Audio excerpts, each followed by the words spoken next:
بسم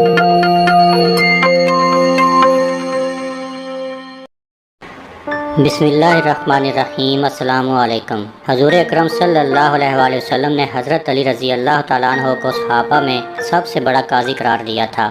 حضرت عمر رضی اللہ تعالیٰ عنہ نے اپنے سارے دور حکومت میں حضرت علی رضی اللہ تعالیٰ عنہ کو ہی چیف جسٹس مقرر فرمایا۔ آج کا موضوع امیر المومنین سیدنا حضرت علی ابن ابی طالب رضی اللہ تعالیٰ عنہ کے متعلق ہے۔ ابن اشار اشوب قیس ابن ربی سے واقعہ نقل کرتے ہیں کہ وہ کہتے ہیں کہ دو عورتوں کے درمیان لڑکی اور لڑکے کے بارے میں جھگڑا ہو گیا۔ ہر ایک یہ دعویٰ کرتی تھی کہ لڑکا میرا ہے اور لڑکی دوسری کی ہے۔ یہ تنازع حضرت عمر رضی اللہ تعالیٰ عنہ کے پاس لے کر آئیں تاکہ وہ اس تنازع کا فیصلہ کر دیں۔ دو بچے اکٹھے پیدا ہوئے، ایک لڑکا اور ایک لڑکی۔ دونوں نے یہ دعویٰ شروع کر دیا کہ لڑکا میرا ہے، دوسری کہتی ہے کہ لڑکا میرا ہے۔ روایت کے مطابق جب یہ معاملہ حضرت عمر رضی اللہ تعالیٰ عنہ کے سامنے پیش کیا گیا تو سنتے ہی بے چینی سے اٹھے اور بیٹھے، اپنے آپ کو کبھی اس طرف جھکاتے اور کبھی دوسری طرف جھکاتے اور کہنے لگے، اے گروہ مہاجرین اور انصار، آخر بتاؤ تمہارے نزدیک اس کا کیا فیصلہ ہے؟ حاضرین نے کہا، ہمیں اس کا فیصلہ معلوم نہیں ہے، ہم اس بارے میں کیا فیصلہ دیں؟ حضرت عمر رضی اللہ تعالیٰ عنہ نے اس بات پر غصے ہوئے اور ارشاد فرمایا،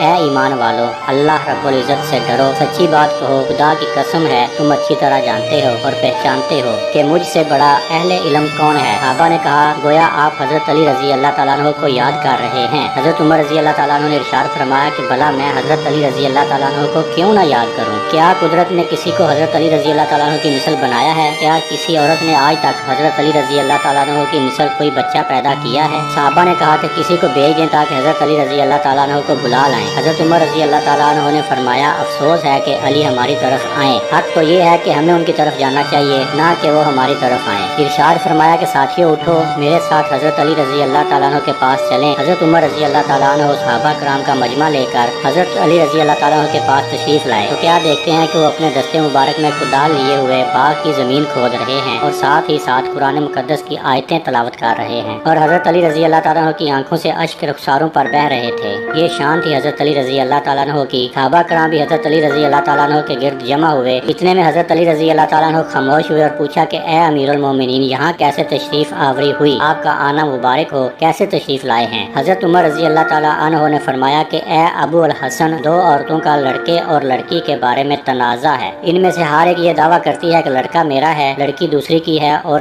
اس مشکل مسئلے کا حل کرنے سے ہم لوگ عاجز ہیں، اس لیے آپ کے دروازے پر حاضر ہوئے ہیں۔ یہ سن کر حضرت علی رضی اللہ تعالیٰ عنہ نے اپنے دستے مبارک سے ایک تنکا اٹھایا اور ارشاد فرمایا کہ اس مسئلے کا جواب اس تنکے کے توڑنے سے بھی آسان ہے، یعنی اتنا آسان ہے کہ جس کی کوئی حد نہیں ہے۔ فرمایا، ایسا کیجئے کہ دونوں عورتوں کو حکم دیں جو اپنا اپنا دودھ کسی برتن میں لائیں اور پھر ان دونوں کے دودھ کا وزن کر لیں۔ جس عورت کا دودھ وزنی ہوگا تو لڑکا اسی کا ہوگا، اور جس کا دودھ ہلکا ہوگا لڑکی اس کی ہوگی۔ یہ تعویل سن کر حضرت عمر رضی اللہ تعالیٰ عنہ حضرت علی رضی اللہ تعالیٰ عنہ کی ذہانت پر اش کر اٹھے اور اس فیصلے کے سامنے سر تسلیم خم کر دیا۔ اللہ تعالیٰ ہمیں بھی ان کے بتائے ہوئے راستے پر چلنے کی توفیق عطا فرمائے، آمین۔